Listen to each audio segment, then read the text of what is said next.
Sometimes life's going to hit you in the head with a brick. Don't lose faith.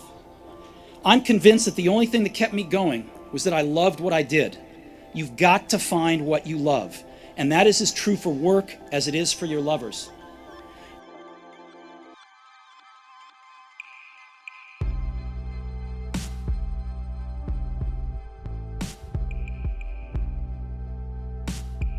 My second story is about love and loss. I was lucky. I found what I loved to do early in life.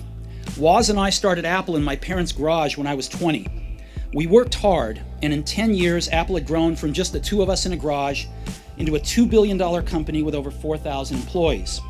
We just released our finest creation, the Macintosh, a year earlier, and I just turned 30. And then I got fired.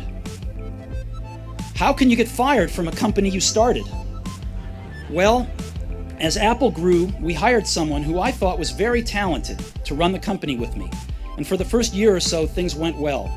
But then our visions of the future began to diverge, and eventually we had a falling out. When we did, our board of directors sided with him.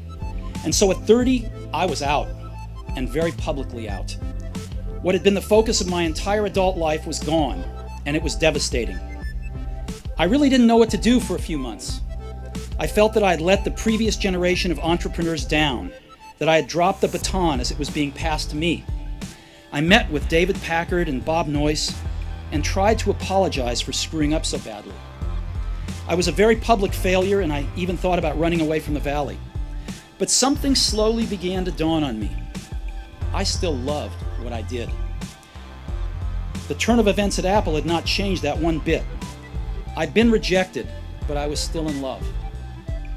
And so I decided to start over. I didn't see it then, but it turned out that getting fired from Apple was the best thing that could have ever happened to me. The heaviness of being successful was replaced by the lightness of being a beginner again, less sure about everything. It freed me to enter one of the most creative periods of my life. During the next 5 years, I started a company named Next, another company named Pixar, and fell in love with an amazing woman who would become my wife. Pixar went on to create the world's first computer animated feature film, Toy Story, and is now the most successful animation studio in the world. In a remarkable turn of events, Apple bought Next, and I returned to Apple, and the technology we developed at Next is at the heart of Apple's current renaissance. And Lorene and I have a wonderful family together. I'm pretty sure none of this would have happened if I hadn't been fired from Apple. It was awful tasting medicine, but I guess the patient needed it. Sometimes life's going to hit you in the head with a brick. Don't lose faith.